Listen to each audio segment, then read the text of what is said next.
Hi guys, welcome to my channel, The Narcissist Guide. Thank you for tuning in today. I hope that you're having a good day, and for those of you who are going through healing, I hope that you're staying strong and that you are coping well. In today's episode, I will go through the 5 risky ways to get revenge on a narcissist.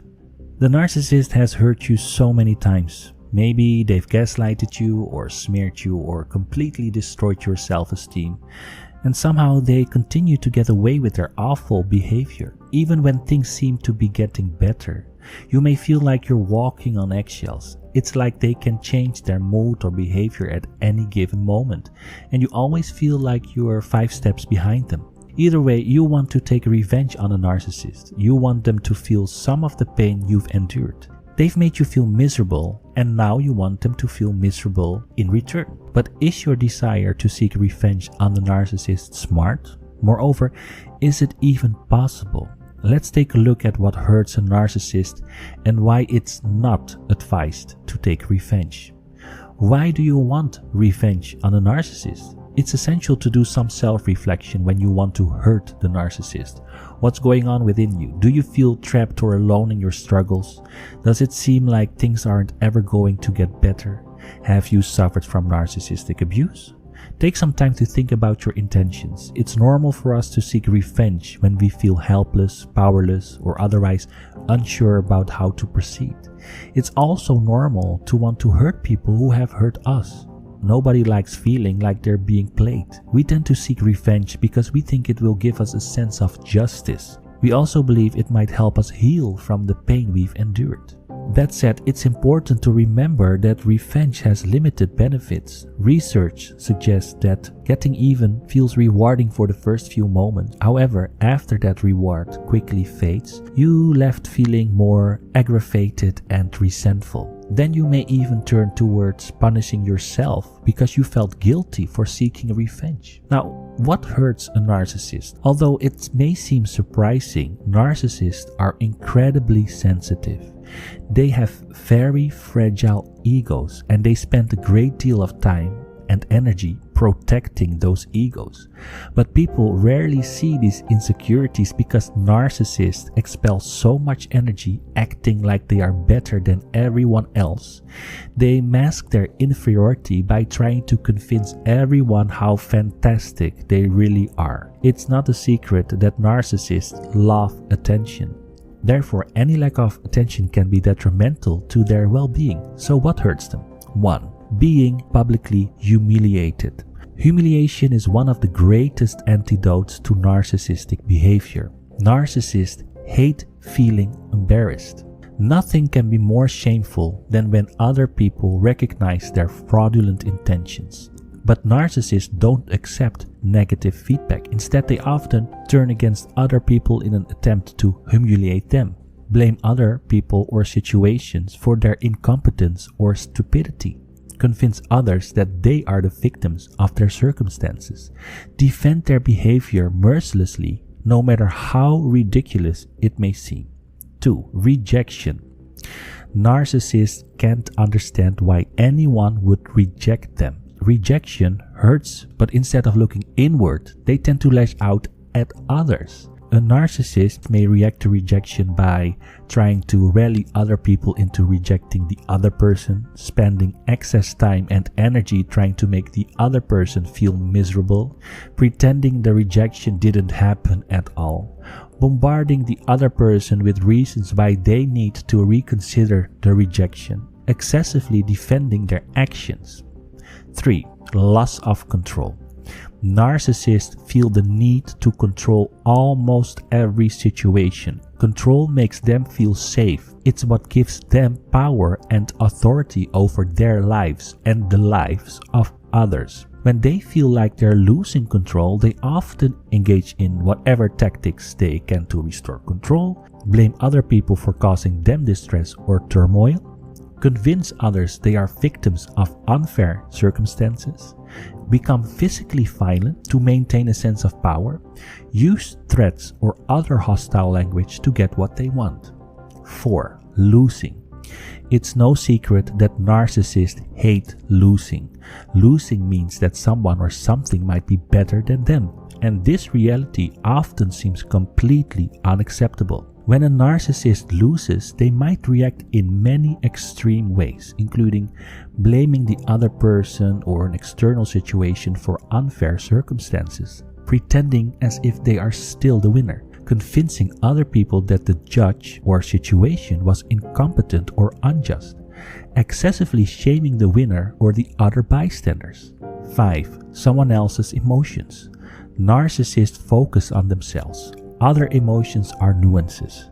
They are distractions and they get in the way of them getting what they want.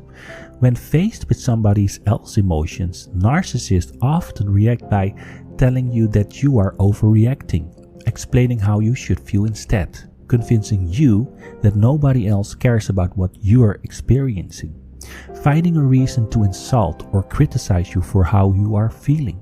You might consider engaging in one of these tactics if you want to seek revenge. Since you know they effectively hurt the narcissist, they feel tempting. Let's go into why this mindset is rarely effective. Why does seeking revenge only tend to make things worse? When you are reactive to a narcissist, the narcissist notices your intentions. They see that they have elicited a strong response from you, which tends to cause more problems. You may put yourself in danger. Angry narcissists can become extremely impulsive and even violent. When they don't get their way, they tend to do whatever it takes to restore their power. Unfortunately, narcissists also do a great job of convincing other people that they are wonderful. Therefore, you run the risk of nobody believing you if they hurt you. They may dish it back 10 times harder. You might think that mocking, laughing, or insulting them can poke holes in their seemingly flawless system. However, narcissists are unable to take any reconciled feedback. Instead, they will likely double down on their efforts to hurt you back. In doing this, they may dig up every single issue they have with you, and they may make some up. The goal here is ruthless. You attempted to hurt them, and they're going to make you pay for it. You will feel the guilt they never feel. Narcissists lack empathy and attention for others. They don't understand how their actions impact other people. Subsequently, when they hurt you, they don't truly realize that it hurts. Even though seeking revenge may feel good for a moment, you may experience extreme guilt, shame, and self-loathing afterward. These feelings are good. They signify that you aren't narcissistic or sociopath yourself, but it makes seeking revenge a relatively pointless endeavor. They will still act like the victim. If you do seek revenge and it works, the narcissist won't reflect on how they changed their behavior. Instead, the new story will be rooted in how awful and evil you are. For example, let's say you're in a romantic relationship with a narcissist and you leave them for someone else. This may undoubtedly hurt the narcissist, but they won't reveal their pain. Instead, they'll tell the world about how you couldn't be trusted or how insensitive you are, or how they always knew you were going to leave. In other words, the narcissist remains protected. They do what they can to make you look like the bad guy. Unfortunately, their strategies often work. What is the worst thing you can do to a narcissist? If you want to know how to hurt a narcissist, it's helpful to remember that the worst thing is also the simplest thing. Of course, simple doesn't mean easy, and many people find this advice extremely challenging. We know that narcissists rely on validation and attention to get their needs met. They need people adoring over them to feel important.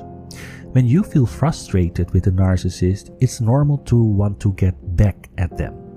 However, the worst thing you can do is nothing. By nothing, that means you don't acknowledge them. You don't criticize or correct or try to change them. You don't do anything at all. Ignoring a narcissist may feel challenging. After all, they tend to be experts in exploring and manipulating people. They engage in so many tactics designed to trigger a reaction. But ignoring their behavior basically shuts down any enabling. It sends a strong message that you don't care about what they say or do. For a narcissist, your lack of caring is far more damaging than even hating the behavior. It's what drives a narcissist insane. Can you outsmart a narcissist? Yes. Outsmarting a narcissist can happen when you decide to no longer play their games.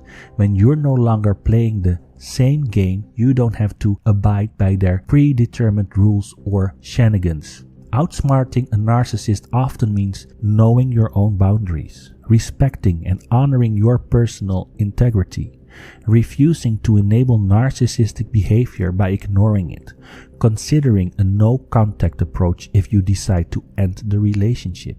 With that in mind, you probably cannot outsmart a narcissist if you continue engaging in your familiar dynamic. They won't respond well to you arguing or intellectualizing their behavior. If you fight back, they tend to become more reactive and explosive. If anything, these strategies simply add fuel to their chaotic intentions. Once they have you reacting, they can turn up the knob on their own obnoxious behavior. Outsmarting a narcissist is not the same as revenge on a narcissist. It means you choose to step aside. You don't keep arguing back. You don't keep hoping that they grow or change. Finally, you let go of expectations that the narcissist will recognize their behavior. This insight can feel incredibly painful. However, it's an important step towards moving forward in your recovery. Now, how to get revenge on a narcissist with low or no contact. If you're truly ready to walk away from the relationship, you may be ready for a low or no contact approach. At first, these strategies may seem harsh. You might want to barter, rationalize, or even excuse the narcissist's behavior. But if nothing changes, nothing changes. You may still feel the same anger, frustration, and sadness. Going low contact. Low contact means limiting your interactions and relationship effort. You will need to set firm boundaries about what you will and will not tolerate. For example, you might decide that you won't talk to the narcissist about your feelings. Instead, you will only engage in small talk about the weather or other current events. You might also set limits on how often and where you interact with the narcissist. It isn't advised to tell the narcissist about these plans. If you do, they will likely pester you with questions or insults. They'll try to justify their behavior and get you to change your mind. Many people prefer taking the low contact approach when no contact seems too stressful. It may be best if you're dealing with your child's other parent, close family members, or co-workers and bosses. Some people also start with the low contact approach first before progressing into the no contact approach. The going no contact. No contact means exactly what it sounds like. You avoid all contact with the other person. If they call you, you don't answer. If they bombard you with a million emails or texts, you still don't respond. In other words, they basically stop existing. You just cut them out of your life altogether. This approach is the most extreme one you can take. However, it also tends to be the most effective if you want to move on with your life. Although it's tempting to want to seek revenge on a narcissist, these emotional strategies rarely work. First, revenge rarely makes people feel good beyond just a few moments. Moreover, revenge doesn't take away the pain you endured during the relationship. It doesn't absolve the frustration, sadness, or confusion you feel. Instead, focus on living your life, focus on finding your happiness and your sense of success and love. That approach inadvertently offers the very best way to take revenge. Now, that is what I wanted to talk to you about today, guys. I hope that it was an interesting subject. If it was, please subscribe to my channel, The Narcissist Guide on YouTube. Leave your comments in the comment box. You can also contact me or leave me a voicemail through my website, thenarcissistguide.com. Thank you again for everyone listening, tuning in from all over the world. Truly appreciate it. Thank you very much and see you next time.